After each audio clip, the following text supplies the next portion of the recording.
Hi everyone, good evening, namaste, shalom, जय Shri Ram, welcome back to my YouTube channel SHAR24 blogs. मेरा नाम है समीर और इस वक्त मैं हूँ मिडल ईस्ट इज़राइल में और मैं यहाँ पे एक कामदार के रूप में काम करता हूँ केयर गिवर सेक्टर में। आप लोगों को मालूम है, जितने भी लोगों ने मुझे फॉलो किया आप सभी लोगों को मालूम है। अगर आप लोग चैनल में नए हो तो आप लोगों को भी मालूम पड़ चुका है और हमें ज़रूर सपोर्ट करें। तो आज का वीडियो का टाइटल और थंबनेल आप लोगों ने देख लिया रहेगा दोस्तों। जी हाँ दोस्तों, बहुत ही दुर्भाग्यपूर्ण की बात है।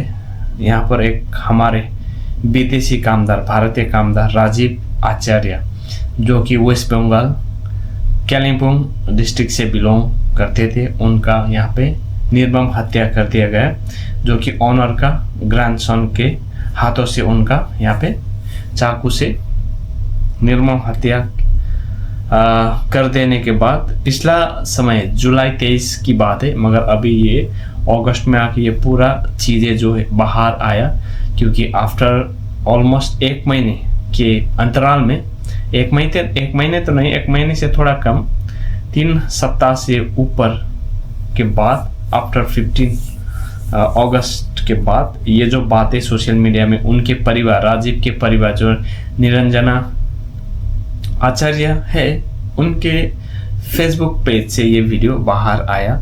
तो हमें जहाँ तक मालूम था हम लोगों को भी, क्योंकि इस तरीके का घटना यहाँ पे पहले भी हो चुका है, मगर इस बार जो घटनाक्रम है वो खुल के बाहर सोशल मीडिया में आया तो सबको मालूम पड़ा। तो दोस्तों, जितने भी लोग हम लोग केयर गिवर में काम करते हैं या फिर अन्य सेक्टर में काम करते हैं, जो भी नए लोग हैं उन लोगों को शायद मालूम नहीं, मगर पुराने लोग, जो भी जूना लोग यहाँ पे काम करने वाले सभी को मालूम है कि किस प्रकार के घटनाक्रम यहाँ पे पहले से भी होते आ रहा है। मगर अगर राजीव आचार्य के बारे में अगर मैं बताऊँ, जहाँ तक मुझे मालूम पड़ा है, राजीव आचार्य जेरूशलेम में वहाँ पे एज अ रिलीवर काम के लिए गए थे। रिलीवर मतलब कोई बंदा अगर गांव जाता है छुट्टी तो उसके रिप्लेसमेंट में कोई बंदे को रखना पड़ता है, तो ऐसे काम के लिए वहाँ पे गए थे। सुनने में ऐसे आया रिलीवर। मगर वहाँ पे जो एम्प्लॉयर का जो ग्रैंडसन था वो पहले भी जेल में कैद था किसी क्राइम के वजह से। ठीक उसी समय जब राजीव वहाँ पे काम कर रहे थे, उसी दौरान वो बंदा रिहा हो गए जेल से, और जब राजीव घर पे थे विद उनका एम्प्लॉयर के साथ, तो उस दौरान उनको चाकू मारकर हत्या कर दिया गया। जहाँ तक सुनने में आया, उनका कान, एक साइड का जो कान भी नहीं था और ये नाक भी कटा हुआ था। तो ऐसे उनका दीदी जो निरंजना आचार्य, उन्होंने बताया, तब जाके ये पूरा घटनाक्रम हमें आज मालूम पड़ा। हम लोगों ने पहले सुना था ये सब चीज़ें, मगर इतना डरावना और इतना भयंकर तरीके से उनका निर्मम हत्या कर दिया गया, इसके बारे में हमें बिल्कुल भी अंदाज़ा नहीं था। तो यहाँ पे इजराइल का जो एक न्यूज़पेपर, वहाँ पे भी ये न्यूज़ छपा है। तो मैं वो क्लिप, वो एक छोटा सा जो स्क्रीनशॉट या फिर फुटेज जो है मैं आप लोग के साथ शेयर करना चाहूँगा दोस्तों। तो ये हमारे बहुत दुर्भाग्यपूर्ण की बात है। तो हम लोग जितने भी फॉरेन वर्कर्स इजराइल में काम करते आ रहे हैं, बहुत सारे संघ संस्था है, बहुत सारे कंटेंट क्रिएटर है, सभी लोग की तरफ से राजीव आचार्य के चिर आत्मा श्रद्धांजलि प्रोग्राम हम लोगों ने यहाँ पे अरेंज किया है। कल फ्राइडे को यहाँ पे वो प्रोग्राम होने जा रहा है। मगर दुर्भाग्य की बात है, ऐसा नहीं होना चाहिए यार। हम लोग भारत फॉरेन में आते हैं कुछ करने के लिए, कुछ कमाने के लिए, मगर इस तरीके का घटना होने के बाद ना अंदर से हिल गए। हम लोग जितने भी लोग यहाँ पे काम कर रहे हैं सभी लोग हिल गए, क्योंकि हम लोग हमेशा ये दिमाग पे रखते हैं, one of the safest country for foreign workers in Israel. Israel 1 number में आता है, सबसे ज़्यादा सेफ है। मगर कुछ इस तरीके के घटनाक्रम हो जाने के बाद कहीं ना कहीं एक क्वेश्चन मार्क खड़ा होता है। मगर मुझे ये भी लगा, अगर वो जिन्होंने चाकू वार करके राजीव का हत्या किया ना, वो कहीं ना कहीं एबनॉर्मल या फिर वो बंदा नॉर्मल नहीं हो सकता, क्योंकि हम लोग मैं भी इतने सालों से यहाँ पर काम कर रहा हूँ, कोई भी नया फैमिली मेम्बर या फिर कोई अननोन पर्सन आएगा ना तो सीधा कुछ इस तरीके का व्यवहार हमारे ऊपर कर नहीं सकता, करेगा ही नहीं। ये अनबिलीवेबल है, मगर होने को कौन टाल सकता है। जो होना था वो हो चुका है। तो अभी हम लोग जितने भी लोग यहाँ पे इजराइल में काम कर रहे हैं, सभी लोग जस्टिस का मांग कर रहे। हमें न्याय चाहिए राजीव आचार्य को और उनका फैमिली को, क्योंकि उनके बाद उनके फैमिली में भी छोटी सी 2 बेटियां हैं और उनका वाइफ है। तो कहीं ना कहीं हमें एक कंपनसेशन और न्याय चाहिए। तो इसके वजह से इसके विरुद्ध में हम लोग यहाँ पे एक प्रोटेस्ट करते हुए श्रद्धांजलि प्रोग्राम हम लोगों ने रखा है, सभी लोग मिलकर, जितने भी लोग यहाँ पे काम कर रहे हैं।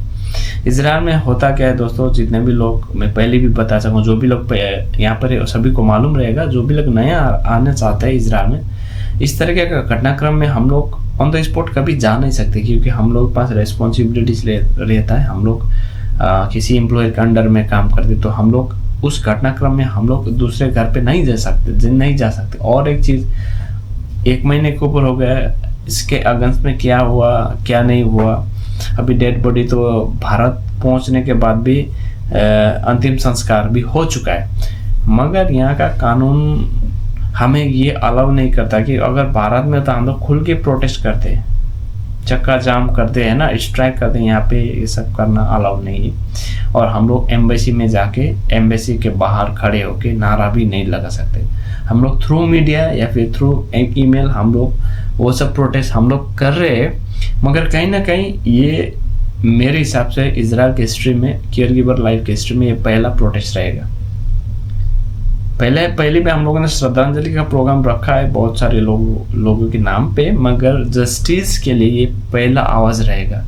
तो हम लोग आवाज़ बुलंद करने की कोशिश कर रहे हैं दोस्तों। आप लोग भी अपनी जगह से ज़रूर आवाज़ बुलंद करें, और खास करके जितने भी लोग इजराइल में कहीं भी हम लोग काम करते हैं ना, तो चौकन्ना रहना बहुत ज़रूरी है। अगर हम लोग सही तरीके से चौकन्ना नहीं रहेंगे, जैसे कि अभी मैं डोर लॉक करके वीडियो शूट कर रहा हूँ, तो मैं ऑलरेडी डोर लॉक कर दिया। जब तक मुझे कोई आवाज़ नहीं देगा घर वाले, मैं दरवाज़ा खुलेगा नहीं। ये मेरा प्राइवेसी का जगह है, यहाँ पे कोई फैमिली डायरेक्ट अंदर नहीं घुस सकता विदाउट परमिशन। ये है हमारे लिए भी लॉ है, सेफ्टी एक जोन है हमारे लिए बनाया गया है। मगर जिस तरीके से राजीव आचार्य का निर्मम हत्या हुआ, मगर कहीं ना कहीं ये अपना भाभी का क्या बोलते हैं, किस्मत का खेल है, उनके साथ ही होना था और हो गया। मगर फिर भी ऐसे बोलने से नहीं चलेगा ना, जस्टिस जो चाहिए भाई। हम लोग पूरा कोशिश कर रहे हैं, जितने भी फॉरेन वर्कर्स खास करके भारतीय है, हम लोग कोशिश कर रहे हैं राजीव आचार्य को न्याय दिलाने के लिए। तो कहीं ना कहीं अच्छा कंपनसेशन भी मिलना चाहिए फैमिली को, है कि नहीं। इतना दूर हम लोग इतना मेहनत करते हैं इजराइल के लिए, इजराइल गवर्नमेंट को भी इस चीज़ में ध्यानाकर्षण करना चाहिए। इसलिए भी हम लोगों ने ये चीज़ का डिमांड करते, मांग रखते हुए हम लोगों ने सोशल मीडिया में जस्टिस फॉर राजीव आचार्य का हैशटैग हम लोगों ने अभी वायरल कर दिया है, बहुत सारे लोग शेयर कर रहे हैं। तो आने वाले वक्त में भी कहीं ना कहीं हमारे लिए एक सबक भी रहेगा और इजराइल के लिए भी रहेगा। इस तरह का घटनाक्रम नहीं होना चाहिए था, जो हो गया तो हो गया, मगर आने वाले वक्त में ऐसा नहीं होना चाहिए दोस्तों। ये बहुत ही ज़्यादा दुख देने वाली दुखद घटना हमारे राजीव आचार्य के साथ हो चुका है, कल मेरे साथ भी हो सकता है यहाँ पे। मगर मुझे चौंकाना रहना बहुत ज़्यादा इम्पोर्टेंट है, बहुत ही ज़्यादा। और दुख वेदना संवेदनशील राजीव और उनके पूरे परिवार के साथ है। भगवान परिवार को इस दुख के घड़ी में सहनशीलता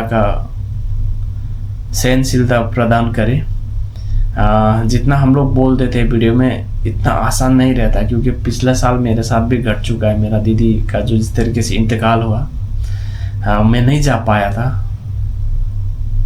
वीडियो में बोल पाना भी, वो मेरे पास वो लफ्ज नहीं है। बहुत टफ टाइम रहता है दोस्तों। बाहर गांव में ना जितना कमाई हम लोग सोचते हैं इतना कमाई हो रहा है, उतना कमाई, ये सब दिन भी हमें झेलना पड़ता है। इसलिए आप लोगों को बताते रहता हूँ,